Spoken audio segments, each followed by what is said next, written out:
Muy buenas tardes a todas, a todos. Vamos a reanudar las audiencias de este día, iniciando con la que está referida al derecho a la educación en Venezuela, audiencia que fue solicitada por el Estado. Nos acompaña también la representación de organizaciones de la sociedad civil invitadas. En la mesa, el comisionado Jesús Orozco, el comisionado James Cavallaro, la secretaria ejecutiva adjunta María Claudia Pulido. Soy Francisco Iguren, presidente de la comisión y relator para Venezuela. La mecánica es que, siendo esta una audiencia solicitada por el Estado, hará uso de la palabra en primer lugar, hasta por 15 minutos, luego por el mismo tiempo las organizaciones de la sociedad civil, luego nosotros haremos algún tipo de preguntas, comentarios para dejar la fase final nuevamente para que cada una de las representaciones pueda exponer sus planteamientos. Agradeceré también que al momento de hacer uso de la palabra, pues cada integrante de la delegación se identifique, indicando su nombre, cargo o institución a la que pertenece o representa. Yo indicaré con estos carteles cuando falten 5, 3 y 1 minuto. Entonces, sin más, agradeciendo la presencia de ambas delegaciones y saludando también la presencia de la representación del Estado, les damos la palabra para que inicien su presentación. Muchas gracias, señor presidente. Un gusto saludarlo nuevamente, igual comisionados, comisionadas, la secretaria adjunta, los peticionarios, sociedad civil. Vemos caras nuevas en esta audiencia, lo cual saludamos, un paso importante. Queremos agradecer a la comisión por haber concedido esta audiencia solicitada por el Estado venezolano para venir a presentar voluntariamente, a debatir sobre la situación del derecho a la educación en nuestro país. Creemos que esta es una iniciativa importante de la comisión, pues permite no solo compartir lo que se está haciendo en nuestro país en torno a ese tema, sino también avanzar en los desafíos que como república hemos identificado en esa materia, ¿no? El tema del derecho a la educación en nuestro país tiene su acento fundamental o su base fundamental en esta Constitución, la Constitución de la República Bolivariana de Venezuela, aprobada en el año 1999. Una Constitución que en su artículo 102 consagra la educación como un derecho humano y como un deber social, que establece que la educación es democrática, que es gratuita hasta el pregrado universitario, que es obligatoria y que es una función indeclinable del Estado. La aprobación de esa Constitución tuvo un impacto fundamental en el desarrollo de ese derecho en nuestro país, porque permitió, en primer lugar, poner freno a la ola privatizadora que existía en nuestro país, que se desarrollaba en nuestro país hasta el año 1999 en el tema de la educación. Cuando la Revolución Bolivariana llega a Venezuela, los estudiantes en nuestro país debían pagar matrícula incluso en las instituciones públicas del Estado. Había una clara desinversión por parte del gobierno de la época y se avanzaba pues hacia un proceso de facto de privatización. A partir de la aprobación de la Constitución, el Estado venezolano ha asumido el tema con la prioridad que lo requiere y ha dedicado una importante inversión pública para la garantía del derecho a la educación en nuestro país. Por solo dar una cifra que permite ejemplificar la importancia que nuestro gobierno le otorga al tema de la garantía de los derechos económicos, sociales y culturales, podemos decirle que el presupuesto para el año 2018, que ha sido recientemente aprobado en nuestro país, destina el 72,5% del ingreso a la inversión social, es decir, la inversión en materia de derechos económicos, sociales y culturales. Estas medidas que ha adoptado nuestro país, comisionado, ha permitido avanzar significativamente en el incremento de la matrícula escolar. Como ustedes pueden ver, nosotros hemos llevado la matrícula inicial, que era solo de 43%, la hemos subido al 75,6% de los niños y niñas entre 3 y 5 años de edad. La educación básica la hemos subido de 90,7% a 91,3%. Esa es la cifra 2016-2017. Y en el caso de la educación media, la hemos subido de 53,6% a 80,6% en nuestro país. Son un incremento significativo que, insistimos, es el resultado de todas las políticas de inversión que ha adoptado el Estado venezolano en esta materia. En el marco de la garantía del derecho a la educación, a la gratuidad de la educación, debemos decir que en Venezuela hoy 7.195.335 estudiantes se encuentran en el subsistema de educación básica. De ellos, el 77% de los estudiantes están en instituciones públicas de carácter gratuito. Adelante. Ahí ustedes pueden ver discriminada la matrícula universitaria. Eso lo vamos a dejar a la comisión para que lo pueda considerar, pero quiero destacar, por ejemplo, el tema de las instituciones de educación técnica que habían sido eliminadas antes de la llegada de la Revolución Bolivariana a Venezuela. Adelante. En el caso de las instituciones educativas en Venezuela, hay 29.412 instituciones educativas. El 83% de esas instituciones son de carácter público y, en consecuencia, son de carácter gratuito para todos y para todas en nuestro país. Adelante. Ahí pueden ver igualmente discriminada la matrícula estudiantil en instituciones oficiales o públicas y en las instituciones de carácter privado, ¿no? Adelante. Hoy, cada año en Venezuela, más de 500.000 bachilleres, más de 500.000 personas pasan del sexto grado a la educación media y más de 477.000 jóvenes egresan del subsistema de educación básica y pasan al subsistema de educación universitaria. Adelante. Pero no solo es gratuidad, no solo es incremento de la infraestructura, es también medidas para la garantía de la calidad de educación, educación de calidad. En ese marco, por ejemplo, desde el año 2009 hasta el 2017, son más de 6 millones de computadoras Canaima que han sido entregadas gratuitamente a los niños, niñas, jóvenes de nuestro país para fortalecer el proceso educativo.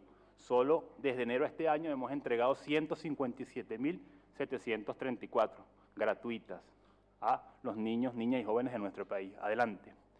Los textos escolares con que estudian nuestros niños y nuestras niñas en las instituciones del Estado son suministrados gratuitamente por el Estado.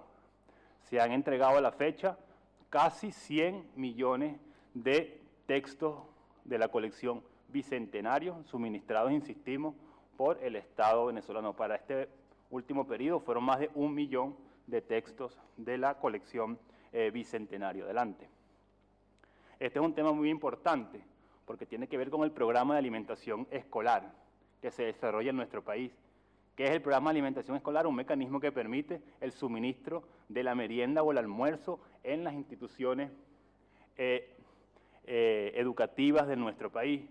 Hay 15.329 planteles con el programa de alimentación escolar, donde casi 4 millones de personas, se dice fácil, pero cuando comparamos eso con la población de algunos países de nuestra región es un número significativo, donde casi 4 millones de platos se sirven día a día en nuestro país. Adelante. Pero no solo es Canaima Educativa, no solo es Colección Bicentenario, no solo es Programa de Alimentación Escolar. Es una iniciativa del Estado dirigida a la profesionalización de los docentes en nuestro país. Se ha puesto en marcha un importante programa de formación en materia de posgrado, donde 27.506 docentes están haciendo estudios de cuarto nivel en diferentes áreas de especialización. Adelante. Igualmente, participantes en programas nacionales de formación educativa son 6.131 docentes en nuestro país. Adelante. Ahora, presidente, comisionados, no podemos hablar de una audiencia de derecho a la educación sin mencionar algunas amenazas que existen sobre ese derecho en el marco de este año. Como lo informamos a la comisión en su momento, durante este año 2017 fuimos víctimas de un importante episodio de violencia política que trajo consecuencias negativas para la garantía del derecho a la educación. Ahí ustedes pueden ver, por ejemplo, una fotografía donde manifestantes pacíficos, y acento a las comillas, destruían inmobiliario destinado a la garantía del derecho a la educación. Adelante. Ahí pueden ver otra de las protestas pacíficas destruyendo pupitres donde estudian los niños y las niñas de nuestro país. Adelante.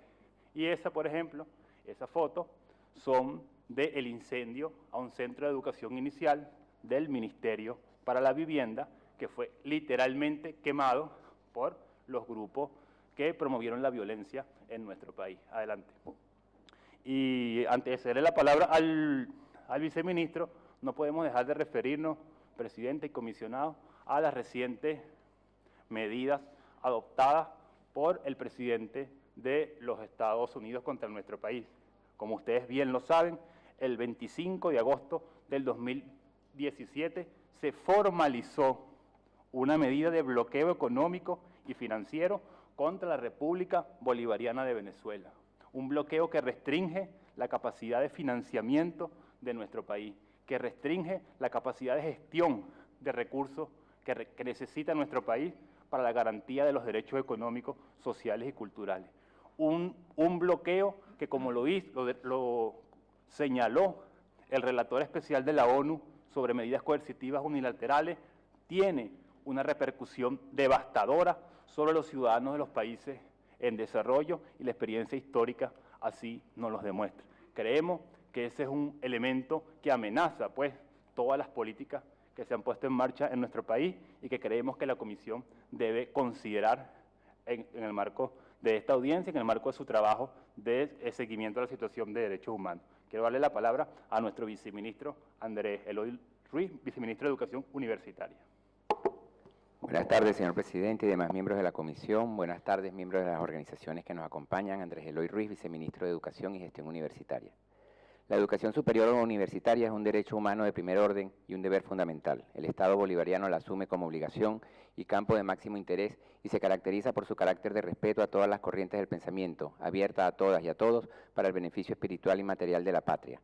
Y es gratuita en las instituciones oficiales, inclusiva, popular, democrática, autónoma y territorialmente distribuida. Está integrada por 161 instituciones, de las cuales 76 son universidades, 51 públicas y 25 privadas, y 85 son institutos y colegios universitarios. La Revolución Bolivariana ha desarrollado, con responsabilidad y respeto, una acción política integral para garantizar que este derecho humano pueda ser disfrutado en condiciones de igualdad, equidad, calidad y sin discriminación, alcanzando una matrícula de más de 2,7 millones de estudiantes y beneficiando a 269.000 trabajadores directos, entre activos y jubilados, y se eleva a 1,2 millones de personas si consideramos sus grupos familiares. Todo lo que se ha hecho en educación universitaria ha sido realizado con absoluto respeto a los principios y valores del espíritu universitario. En particular, el respeto a la autonomía universitaria, la cual entendemos como la completa libertad de los universitarios para explorar todas las áreas del conocimiento y tendencias del saber y la transmisión, comunicación e intercambio de sus ideas con los estudiantes y la sociedad en general, dentro de un marco de educación responsable y de calidad académica, lo que no implica evadir la legislación vigente en lo aplicable al sector universitario, es decir, una autonomía responsable y sujeta a la rendición de cuentas al Estado y a la sociedad. Al día de hoy, presidente, la educación universitaria es un derecho real y concreto que disfruta la población venezolana y que exhibe los siguientes logros. Presencia territorial en el 92,8% del territorio de la nación. Acceso universalizado con una tasa del 90%, que está en el rango del 92% de la región, con lo cual se garantiza la universalidad de la transición de todas las personas que concluyen la educación secundaria a la superior. En el año 2016 se alcanzó una tasa bruta de transición de 95,13, la cual está 17 puntos por encima del 78% correspondiente a la tasa de transición promedio de la región. Para el año 2017 el proceso no ha concluido, pero nuestros cálculos nos llevan a estimar una tasa de transición de 103,15%.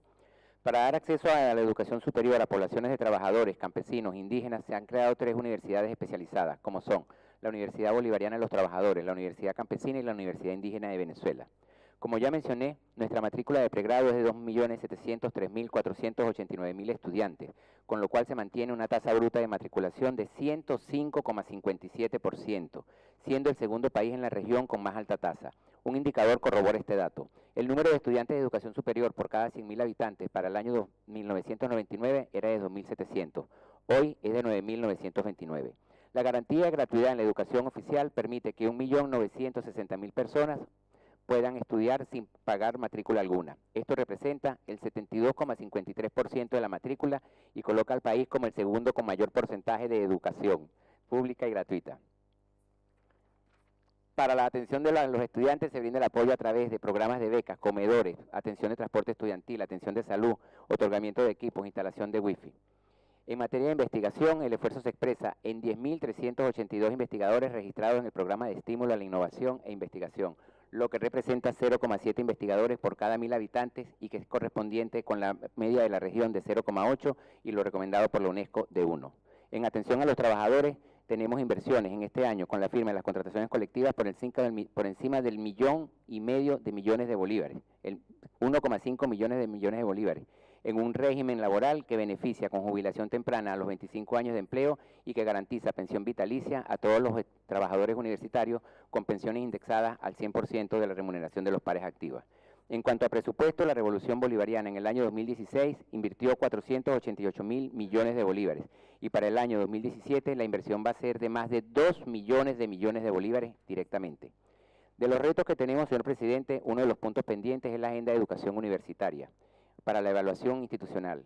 El segundo, la política de productividad científica, teniendo como desafío desarrollar un conjunto armónico de políticas y programas que pueda elevar y maximizar la eficiencia del impacto del aparato de investigación y el programa de atención de la movilidad calificada, que permita que universitarios e investigadores puedan generar su movilidad en términos temporales y garantizar la construcción de una universidad popular, productiva, garantizando la ciencia y el conocimiento al servicio del pueblo.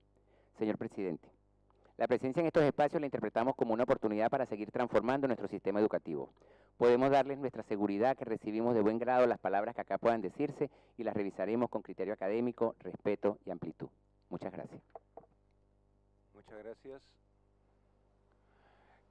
Vamos a dar la palabra a las organizaciones de la sociedad civil. Nos indican que al momento de exponer las personas mantengan una distancia prudente, no demasiado pegados al micro que distorsiona y bloquea. Bien, entonces la palabra para ustedes.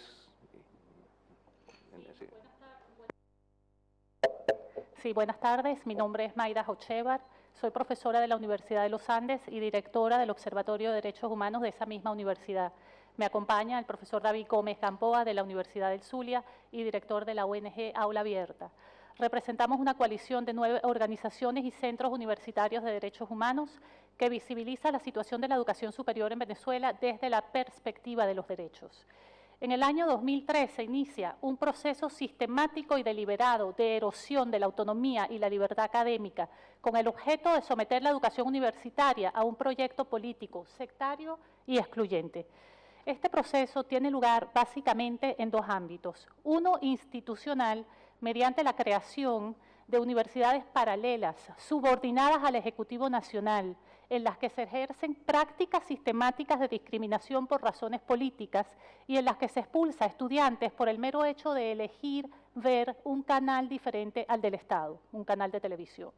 En segundo lugar, en el ámbito legislativo, mediante la imposición de normas, decretos y sentencias judiciales que desconocen el principio de autonomía. La Ley Orgánica de Educación asigna al Ejecutivo competencias en el control de las normas de gobierno, de las políticas de ingreso y de los programas de formación docente. La Ley Orgánica de Ciencia, Tecnología e Innovación centraliza todos los recursos públicos y privados destinados a la investigación científica. La Convención Colectiva Única para el sector universitario es impuesta sin la participación de sus representantes legítimos. Un tribunal contencioso administrativo impuso el 25 de enero de 2017 en la Universidad de los Andes un director de posgrado. Se desconocen las estructuras asociativas tradicionales y se imponen asociaciones paralelas. Entre 2012 y 2015, más de 40 sentencias de la Sala Electoral del Tribunal Supremo de Justicia han suspendido elecciones de autoridades universitarias y de representación estudiantil. Con el pretexto de que las autoridades universitarias no son legítimas, el Ejecutivo ha impuesto autoridades en universidades autónomas, tal como lo hacen las universidades subordinadas.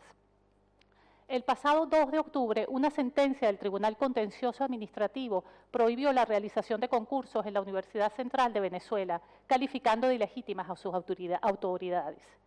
Desde el 2015, el Ejecutivo interfiere en las políticas de ingreso estudiantil, designando hasta el 100% de los cupos de las universidades públicas autónomas, basándose en criterios no académicos y fomentando la deserción estudiantil. Por otra parte, las universidades públicas han venido siendo sometidas a un asedio presupuestario. Más del 90% del presupuesto que ingresa a la universidad se destina a pago de personal y menos del 5% a gastos de funcionamiento, que incluyen los gastos para la investigación y la capacitación profesoral. Como consecuencia, se ha deteriorado la calidad de la educación. La matrícula de las universidades públicas descendió entre un 40 y un 50% en 2017 y el éxodo de catedráticos e investigadores expertos asciende al 30%. La restricción de divisas impide los intercambios académicos internacionales y la actualización de bibliotecas, laboratorios y equipos necesarios para la investigación y la docencia, socavándose las funciones y fines esenciales de la universidad y los principios que orientan la educación superior. La recientemente instalada Asamblea Nacional Constituyente ilegalmente ha aprobado un decreto de reforma universitaria que pretende socavar aún más estos principios. Muchas gracias. Continuando con el abordaje sobre los derechos humanos vinculados al ámbito universitario, que por primera vez se discuten en una audiencia de la Comisión Interamericana, trataré dos grandes temas. Uno relativo a la criminalización de la protesta, represión y persecución contra universitarios, y un segundo tema dedicado a revisar las prácticas de discriminación en el sistema de educación superior en Venezuela. En relación al primero, al menos 17 profesores han sido detenidos arbitrariamente en el 2017 por diversos motivos, desde la publicación de ideas críticas en contra de las políticas del gobierno hasta la participación en protestas. De estos, 8 fueron presentados ante la justicia militar en contravención del propio derecho venezolano y especialmente de los estándares internacionales. Esta semana, por cierto, se cumplen 8 meses de la detención del profesor Santiago Guevara de la Universidad de Carabobo, de avanzada edad, detenido por ejercer opiniones críticas al gobierno nacional. Ha perdido más de 30 kilos de peso corporal y no ha recibido tratamiento médico adecuado ante su delicado estado de salud. Por lo menos 21 estudiantes universitarios fueron asesinados durante las protestas entre abril y julio del 2017. Al menos 339 estudiantes resultaron detenidos arbitrariamente en el mismo periodo, siendo muchos de ellos presentados ante la justicia militar y privados de libertad. Hemos recibido denuncias muy graves de universitarios detenidos, tanto profesores como estudiantes, víctimas de torturas, tratos crueles, inhumanos y degradantes. Ha sido frecuente la estigmatización como golpistas, terroristas, conspiradores. Se denuncia un patrón además muy grave de disparar a los ojos de jóvenes manifestantes en el estado Mérida. Entre abril a julio, 92 manifestaciones convocadas por la comunidad universitaria o por la comunidad académica o que tuvieron su participación fueron reprimidas, principalmente la Guardia Nacional Bolivariana en un 82% como responsable. Denunciamos la clausura y ataque a medios de comunicación universitarios, siendo el caso del cierre de ULA TV en junio del 2017 emblemático. En relación a las irrupciones al recinto universitario por cuerpos de seguridad del Estado, se recibieron denuncias de allanamientos sin orden judicial ni justificación alguna. Se contabilizaron 21 ataques o irrupciones entre abril y julio del 2017. Destrozos en instalaciones universitarias se han dado con la participación de civiles armados que actúan con la tolerancia de autoridades policiales o militares. En relación al segundo punto, prácticas de discriminación en el sistema de educación superior, la situación se ha incrementado en los últimos años. Entre junio y julio del 2016, 896 estudiantes fueron desincorporados temporalmente del programa de becas Jesús Enrique Lozada en el marco del proceso de recolección de firmas para la activación del referéndum revocatorio contra el presidente Maduro en acciones de represalias ejercidas desde la gobernación del Zulia, cuyo gobernador era aliado político del gobierno nacional. En septiembre del 2017 se recibieron denuncias que desde esa gobernación se coaccionaba a los estudiantes becados a suscribir planillas con el llamado 1×10 a favor de la candidatura de Francisco Arias Cárdenas en el marco de las elecciones regionales de octubre del 2017. Prácticas similares se repitieron en otros estados. Se han documentado además casos de discriminación por razones políticas contra estudiantes de la UNEFA, la Bolivariana, entre otras, en represalias por haber manifestado alguna crítica contra el gobierno nacional o por pertenecer a alguna agrupación política de oposición. En todos los casos, la violación al debido proceso ha sido reiterada. Finalmente, en nombre de las 48 organizaciones signatarias de la carta que hemos dirigido a esta comisión el pasado 12 de mayo, reiteramos nuestra preocupación por el constante otorgamiento de audiencias al Estado venezolano, pese a que éste desatiende sistemáticamente las decisiones de los órganos del sistema interamericano, y solicitamos nuevamente que se dé respuesta razonada a nuestra carta a los ilustres comisionados. Muchas gracias. Sí, muchísimas gracias, señor presidente, honorables miembros de esta comisión. Mi nombre es Denis Guedes, tengo 27 años y presido el Centro Juvenil de Derechos Humanos, una ONG que promueve la cultura de derechos humanos en la población juvenil venezolana. Nosotros, desde la organización, la ponemos en función de que sea una herramienta necesaria para la construcción de una efectiva justicia social. Somos jóvenes profesionales y estudiantes universitarios de las diversas áreas del conocimiento, altamente sensibilizados con las causas y problemas sociales, formados académicamente y vinculados a los temas de derechos humanos. Salvamos este espacio que permite democratizar el acceso a este organismo multilateral a las organizaciones independientes y de jóvenes para la construcción colectiva de un movimiento cívico en pos de la democracia, la paz y los derechos humanos. Venezuela atraviesa un bono demográfico donde la juventud tiene un papel fundamental de cara al desarrollo nacional. Según el censo de 2011 del Instituto Nacional de Estadística, la población entre 15 a 35 años alcanza un 35%, reflejando una edad promedio de 27 años. Es por ello que nuestras exigencias de participación como jóvenes en todos los actores políticos nacionales pues está de la mano con las legítimas intenciones de ser un actor primordial en el ejercicio democrático para decidir el destino de nuestro país. En lo referido al derecho a la educación de los jóvenes venezolanos encontramos una realidad con bastantes desafíos. En el año 2013 el Ministerio de la Juventud realizó la segunda encuesta nacional de juventudes, luego de 20 años donde el Estado no implementó un instrumento para recabar información para la formulación de la política pública juvenil. Algunos de los resultados que muestran este estudio destacan: el 90% de los jóvenes que estudian cree que su formación le ofrecerá muchas o bastantes oportunidades. El 93% cree que mejorará su posición laboral. El 94% percibe que el papel de la juventud es muy importante para el desarrollo social y económico del país. En ese sentido, el papel de la educación es percibida por los jóvenes como una herramienta fundamental para su desarrollo integral.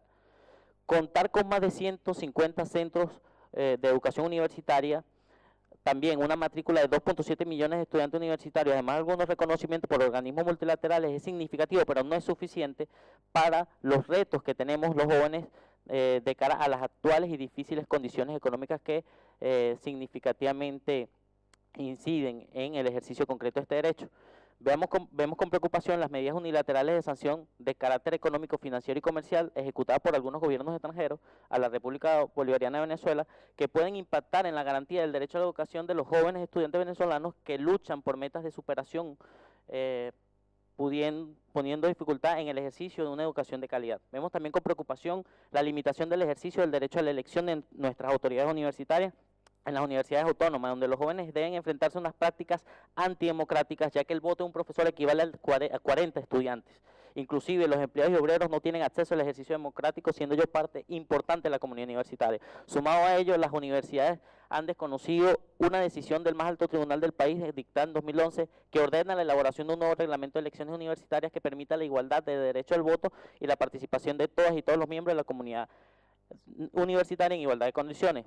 Nuestra organización ha realizado exigencias en materia educativa al Estado, pero también ha aportado con sugerencias para el mejoramiento de las políticas públicas sobre educación y juventud, que ha sido consultada por el Consejo de Derechos Humanos para la elaboración del Plan Nacional de Derechos Humanos del 2016, siendo acogidas nuestras recomendaciones. Finalmente, destacamos el papel preponderante de la juventud y de las organizaciones compuestas por jóvenes en la participación de este importante foro de discusión, y queremos seguir aportando para mejorar los desafíos que tenemos pendientes en esta materia para la construcción de una educación inclusiva y de calidad. Muchas gracias. Buenas tardes, saludos a todos. Adán Rincón, representando un grupo importante de ONG, entre las que destacan Educazulia y Finesopader, entre otras. Quisiera iniciar mi breve participación dejando muy claro que desde Educazulia pensamos que debemos subirle el nivel académico a nuestras discusiones con respecto al tema educativo en nuestro país. Nuestro objetivo no es bajo ninguna circunstancia iniciar una diatriba con los entes gubernamentales. Nuestro objetivo no es iniciar una discusión sin mayores objetivos. Lo que buscamos es velar por los derechos humanos de nuestros niños y adolescentes. Nuestro objetivo claramente es que profundicemos y revisemos los procesos educativos para alcanzar una educación de calidad para nuestras familias, nuestros profesores y nuestros alumnos. Es por esto que invito a los entes gubernamentales presentes a que constatemos brevemente algunas de las cosas que comentaremos el día de hoy para lograr precisamente esa educación que estamos convencidos que queremos en nuestro país. Y brevemente analizaremos tres aspectos. Por ejemplo, el plan de alimentación de las escuelas públicas. Evidentemente entendemos que se hace un esfuerzo importantísimo por llevar a cabo o lograr que en distintas instituciones, un grupo importante de instituciones educativas públicas, se pueda tener o se pueda gozar con el derecho a la alimentación de nuestros niños y adolescentes. Pero efectivamente, mi invitación es que constatemos lo que ocurre específicamente en escuelas, por ejemplo en escuelas públicas, como por ejemplo en escuelas públicas rurales. Algo está pasando en la cadena, digamos, protocolar para que ese alimento llegue, que efectivamente no está llegando como debe ser. Yo invito, por favor, a que revisemos, por ejemplo, la asistencia de las instituciones educativas públicas, sobre todo rurales, cuando llega el programa de alimentación a cuando no llega el programa de alimentación. Entonces, efectivamente, si queremos que las cosas funcionen en nuestro país, con respecto, por ejemplo, a todo lo que se invierte en este punto específico, pues debemos revisar a profundidad qué está pasando con la cadena, porque lamentablemente no está llegando como debe llegar, y un grupo importantísimo de niños se están quedando sin esa alimentación que es tan importante, producto de todo el tema económico que vivimos en nuestro país. Luego, otro tema importantísimo es todo este plan tecnológico de las canaimas que efectivamente tenemos. Poco hacemos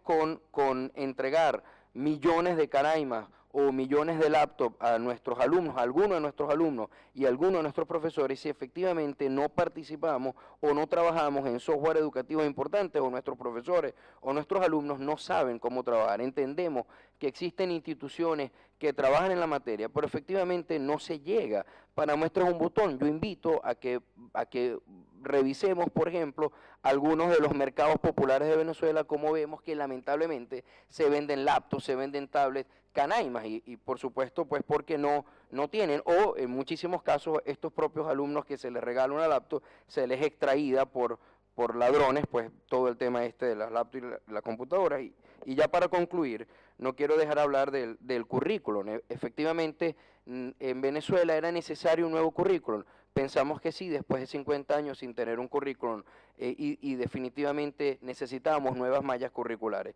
Pero nuestra invitación con respecto a esto es que no se debe politizar la educación. O sea, bajo ningún término la educación debe politizarse en Venezuela, ni por entes gubernamentales, ni por organismos pertenecientes a la oposición. Entonces yo invitamos particularmente que realmente estudiemos la calidad educativa, que hagamos mesas de trabajo y que se nos escuchen a las personas académicos que hacemos vida en educación, pero que realmente se nos escuche y que hablemos de cuántas horas de matemática necesitamos, cuántas horas de historia, qué se va a dar en historia, qué se va a dar en matemática. Pero sigo insistiendo, pues a veces perdemos muchísimo tiempo con números. Mi invitación es a que realmente entes gubernamentales y organismos, ONG trabajemos en la construcción del currículum que necesita nuestro país, buscando la calidad educativa, y sigo insistiendo, sin sin diatribas políticas. Muchas gracias. Vamos a iniciar las intervenciones de la comisión. Comisionado James Cavallaro me ha dicho que gentilmente deja el tiempo de su intervención para los otros colegas y también para el diálogo que pueda darse. Jesús, ¿sí? El comisionado Orozco. Gracias, presidente. Sí, unirme al agradecimiento a las dignas representaciones del ilustre Estado de Venezuela y de las organizaciones solicitantes por la información que nos comparten sobre el derecho a la educación en Venezuela. También aquí aprovechando la presencia del viceministro de Educación Superior, entiendo, que nos afirma del principio la autonomía universitaria en ese nivel educativo y que también el acceso y el desempeño es sin discriminación. Ha surgido algunas informaciones o afirmaciones por parte de las organizaciones solicitantes en relación con ciertas expulsiones de estudiantes, etcétera. A ver, yo incluso haría un planteamiento en cuanto a la manera en que, para comprender mejor la manera en que se asume la autonomía universitaria en Venezuela, porque sería, por una parte, quien decide el acceso a la educación superior, bajo qué procedimientos, sería ambas partes, y también el hecho de que se afirma de que ha habido un número 886, se decía, estudiantes desincorporados, se utilizó esa expresión, de dónde provienen esas decisiones, me gustaría comprender, y también el hecho de que se hace referencia a, entonces, que por ciertas expulsiones de estudiantes se afirma discriminación política, y que también puede haber, o ha habido, según dicen, por decisiones de un tribunal contencioso administrativo, que se llegan a designar profesores o se llegan a prohibir ciertos concursos públicos. Insisto, esto es porque quizás por lo menos en la parte de la autonomía universitaria no estaría reservado a órganos de la propia universidad el ingreso a la universidad y el egreso, tanto de estudiantes como el ingreso y permanencia de su personal académico. Y también yo incluiría la otra pregunta, sería lo relativo al derecho a la protesta social, que se afirma de que aparentemente se han sometido incluso algunas personas a la justicia militar, o sea, si esto es así, en fin, y las irrupciones, se afirma, a ciertos recintos universitarios. Nuevamente ahí la cuestión, desde la perspectiva de la autonomía universitaria, quisiera comprender y que ambas partes lo esclarecieran. Serían las preguntas de mi parte y muchas gracias nuevamente por la información. Muchas gracias, comisionado Orozco. La relatora especial para Derechos Económicos, Sociales, Culturales y Ambientales. Muchas gracias, señor presidente. Buenas tardes a todos y a todas. También me uno al agradecimiento al Estado de Venezuela, primero por la solicitud de esta audiencia, de una temática que es esencial para comprender los derechos humanos en su integralidad, y a todas las organizaciones de la sociedad civil acá representadas a través de algunas coaliciones que a su vez enriquecen el diagnóstico junto con lo escuchado de parte del Estado en torno a este derecho que, como bien señaló el Comité de Derechos Económicos, Sociales y Culturales, ¿verdad?, en su observación general número 13, no es solo un derecho humano intrínseco, sino a la vez un derecho humano que habilita el disfrute de muchos otros derechos humanos. Y en ese sentido yo quisiera agradecer muchísimo la oportunidad de tener este encuentro con el Estado de Venezuela y con la sociedad civil acá representada, en torno a un derecho de esta envergadura y que nos pone en conexión directa con lo que se conoce como la indivisibilidad de los derechos humanos. Y por ende, aprovechando este encuentro, tengo tantísimas preguntas que en realidad necesitaría más bien hacer una visita a Venezuela para poder satisfacer la curiosidad y las ganas de poner a disposición esta nueva relatoría de la Comisión Interamericana de Derechos Humanos al servicio de Venezuela. Sí quisiera escuchar más sobre cómo la cuestión de la educación y las políticas públicas en la materia se conectan con el disfrute de otros derechos humanos. La Comisión ha recibido información en esta audiencia y a través de otros medios de las afectaciones actuales al derecho a la alimentación en Venezuela, que imagino estarán relacionadas también con la situación que nos describen. Y en esa lógica de indivisibilidad, ¿cuáles son las medidas que el Estado está tomando para garantizar el desarrollo progresivo del derecho a la educación como de otros derechos de naturaleza económica, social, cultural y ambiental? Sumarme, por supuesto, a las preguntas que ya hizo el comisionado Orozco a raíz de la información que nos acaban de compartir en esta audiencia y rescatar de la última intervención esa propuesta de generación de mesas de trabajo en las cuales se pueda dialogar de manera profunda sobre las temáticas que esta audiencia levanta, que son de interés para Venezuela como también para la región, en un derecho que, reitero, es tanto fundamental e intrínseco como instrumental para muchos otros, y que me gustaría también escuchar de qué manera es disfrutado por aquellos colectivos que tienen una especial condición de vulnerabilidad. Hemos también recibido algunas informaciones preocupantes en torno al crecimiento de los índices de pobreza. Me gustaría saber qué acciones está tomando el Estado para combatir la pobreza y así garantizar que las personas en situación de pobreza, las mujeres y otros colectivos disfruten del derecho humano a la educación en todos los momentos de su vida. Tengo, como digo, muchísimas preguntas y agradezco muchísimo el espacio, así como me pongo a disposición para continuar con este diálogo más allá de esta audiencia y ojalá, como ya ha expresado la Comisión, que ha solicitado reiteradamente tener la posibilidad de visitar Venezuela, pudiera en algún momento sumarme a esa delegación. Muchísimas gracias. Yo solamente para terminar quisiera hacer 2 o 3 comentarios, preguntas muy puntuales. En la información proporcionada por el Estado, fundamentalmente es de destacar lo que significa el incremento del acceso a la educación, el incremento cuantitativo, y eso es muy importante para luchar contra o el analfabetismo o la exclusión o la marginación y para tener mayores oportunidades de desarrollo. Me gustaría, no obstante, saber también si existe algún tipo de indicadores objetivos o independientes respecto a lo que puede ser la calidad educativa.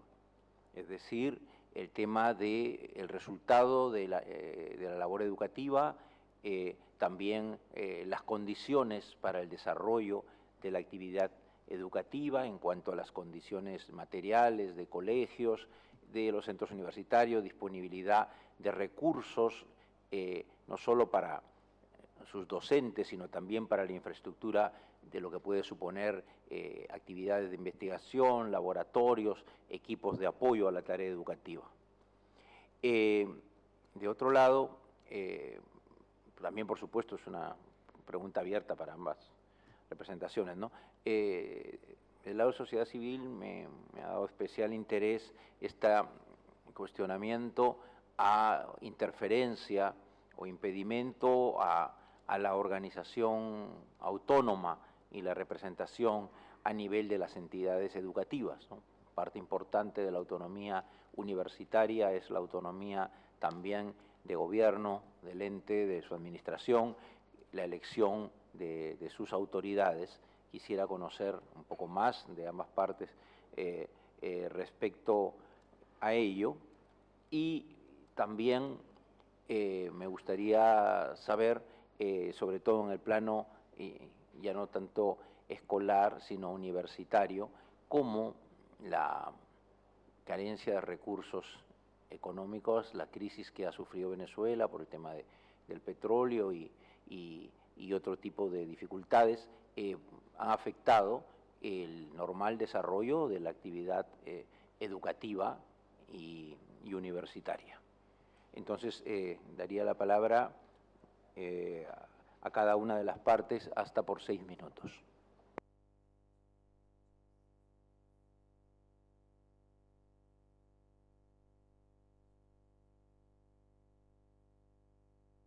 Ahora sí. Gracias, presidente, comisionados, por sus preguntas. Aprovechando, saludar a la relatora, primera vez que coincidimos en un espacio como este, felicitarla por su designación al frente de esta importante relatoría de la comisión, ¿no? Algunas respuestas muy rápidas para darle la palabra al viceministro. El tema de la protesta social, ¿no? Que hayan estudiantes detenidos o que hayan sido estudiantes detenidos no fueron detenidos por su condición de estudiante. Fueron detenidos por estar participando en hechos de violencia. Ustedes vieron allí algunas imágenes. Si se detiene una persona destruyendo mobiliario estudiantil, mobiliario público, no tiene una patente de corso por ser la categoría de estudiante, ¿no? Y en el tema de las irrupciones, por ejemplo, yo quería comentarles que efectivamente han ocurrido algunos casos puntuales, pero donde los cuales el Estado ha actuado de manera inmediata. Por ejemplo, en el Estado de Aragua, la Universidad Pedagógica Experimental Libertador, hubo un episodio donde unos funcionarios, incumpliendo con las órdenes, ingresaron al establecimiento. Inmediatamente fueron destituidos los que actuaron y el comandante de la zona, y fueron sometidos a los procesos correspondientes en el tema, en la legislación de nuestro país. Es que si ocurren casos aislados que reciben el repudio de todas las instituciones del Estado venezolano. Nos preguntaban por el vínculo de educación con otros derechos económicos, sociales y culturales. Bueno, la Canaima es una muestra de eso, ¿no? Cómo la educación, la entrega a la computadora, por ejemplo, permite el acceso a las tecnologías de la información y la comunicación. Cómo el programa de alimentación escolar es una medida que, si bien puede enfrentar las dificultades propias de un país que está siendo sometido a una guerra no declarada desde hace muchos años, pero ahora a partir de un bloqueo económico formalizado hace algunos meses, tiene, pero sin lugar a duda, el programa de alimentación escolar es un aporte significativo también para la garantía de los derechos, el derecho a la alimentación, que, por ejemplo, se complementa con los casi 4 millones de bolsas o cajas de CLAP. ¿Qué es una bolsa o una caja CLAP? Lo hemos visto en otra audiencia. Es un mercado completo que el Estado venezolano le entrega a casi 4 millones de venezolanos en su casa todos los meses. Dimensionemos la cantidad, 4 millones de mercados con los implementos básicos para la alimentación que se entregan directamente en la casa de cada una de las personas. Son pues muchas de las medidas, pero bueno, necesitaríamos varias audiencias para poder compartirle todo lo que la Revolución Bolivariana hace para la garantía de los derechos económicos, sociales y culturales, ¿no? En relación al tema de educación universitaria, lo primero que quiero decir es que las universidades, el Estado parte de un principio que es el de Francisco López Segrera de la autonomía responsable que corresponde a la organización de la universidad dentro del marco jurídico. Y nosotros todo lo hacemos dentro de ese marco. La designación de autoridades en las universidades que han tenido elecciones o procesos suspendidos se ha hecho, digamos, en el marco de lo que establece la universidad, y en algunas universidades, como la Universidad Simón Bolívar, donde las autoridades renunciaron a sus cargos, el Consejo Nacional de Universidades, que es el organismo habilitado por la ley, ha establecido los procedimientos de designación de autoridades.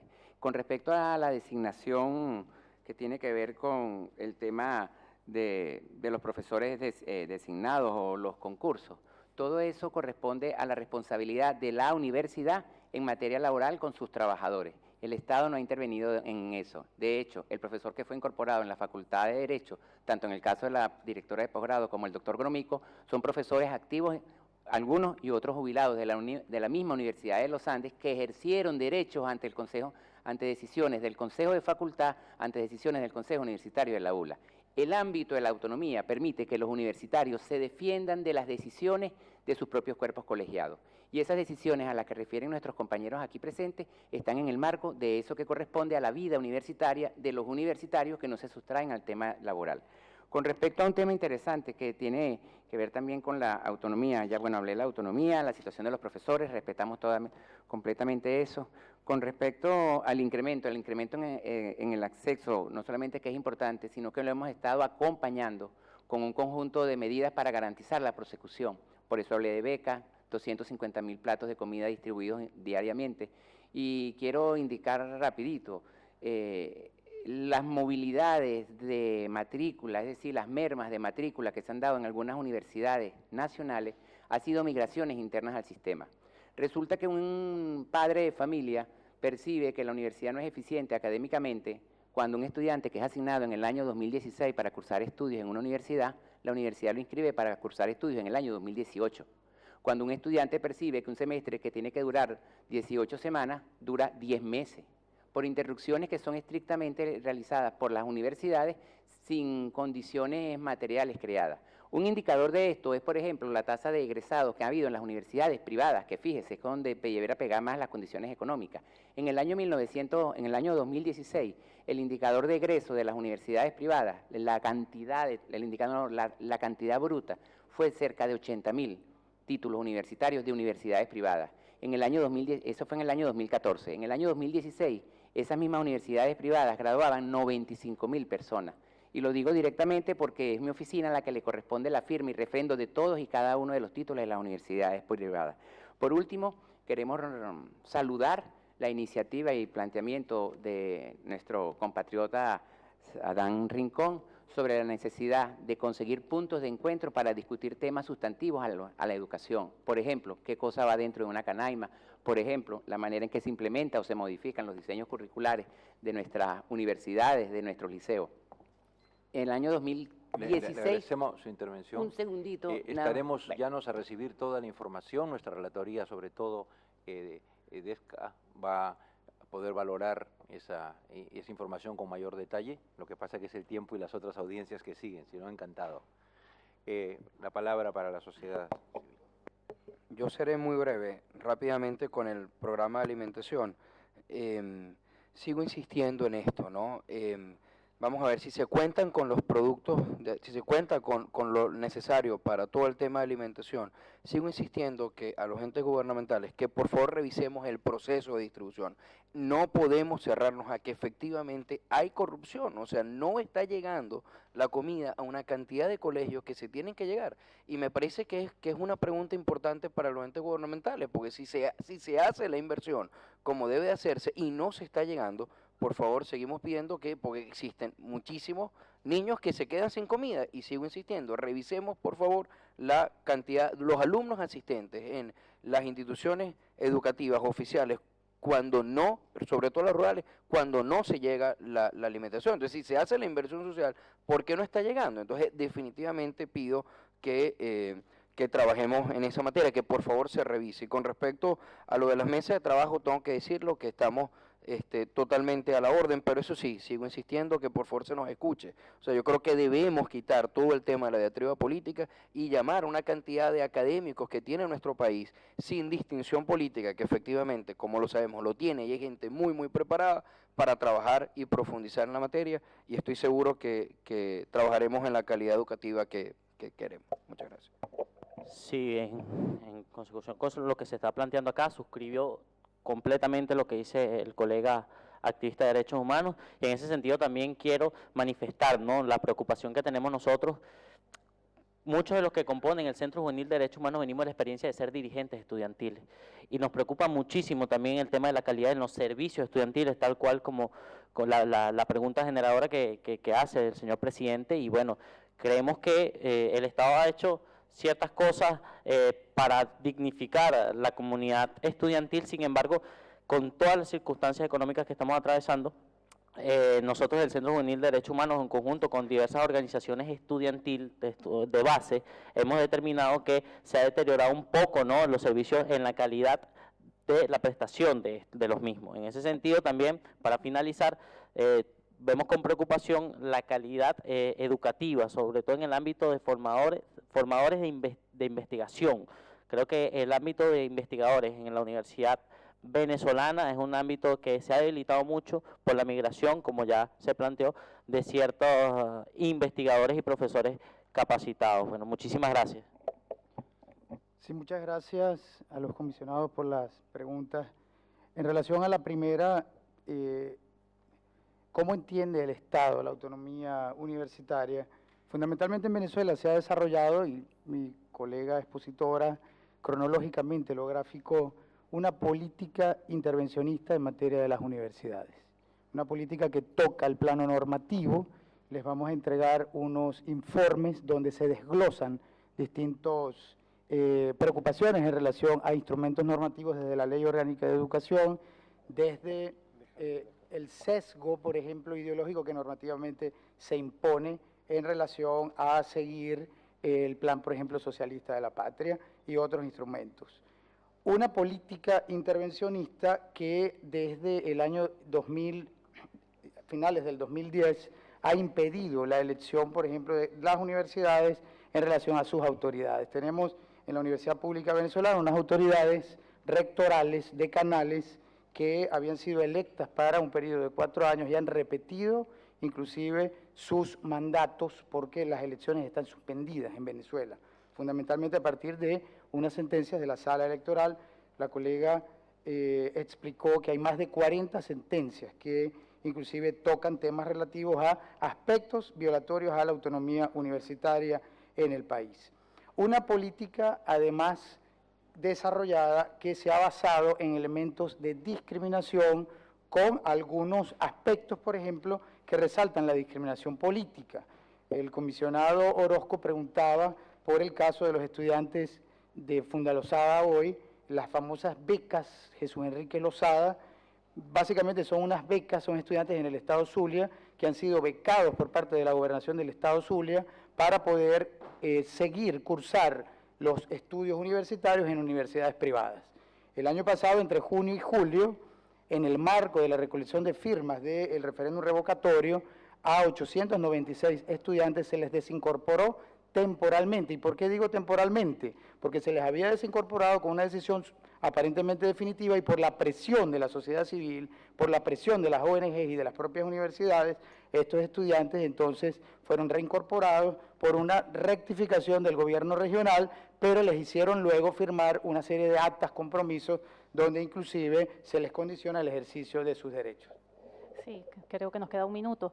Yo quería señalar, respecto al tema, es muy importante señalar cómo la injerencia judicial, en este caso que hemos mencionado, específicamente en la Universidad de los Andes, la jueza del juzgado de lo contencioso administrativo ha recibido 169 recursos a favor de en contra de la Universidad de los Andes, y todos los ha declarado con lugar.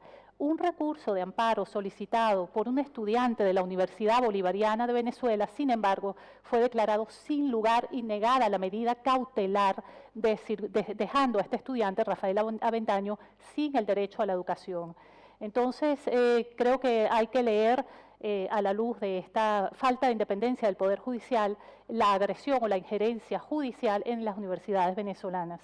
Hay que señalar también que la educación universitaria en Venezuela es gratuita desde 1870, se viola el principio de progresividad porque la calidad educativa está en merma por diversas razones que ustedes pueden leer detalladamente en nuestro informe que les hemos entregado. Hay una política, quiero que tengan los comisionados y pues participen o recomienden al Estado de Venezuela. Las universidades son los espacios por naturaleza de libertad. Por eso, desde que nacen las universidades son autónomas. Un gobierno no democrático restringe esos derechos. Como digo, seguiremos recibiendo la información que tengan a bien suministrarnos y estaremos atentos también al seguimiento de este tema. Muchas gracias. Muchísimas gracias a todas, a todos, a las delegaciones presentes y al público que nos acompaña. Damos por concluida esta audiencia y en pocos minutos empezamos la siguiente.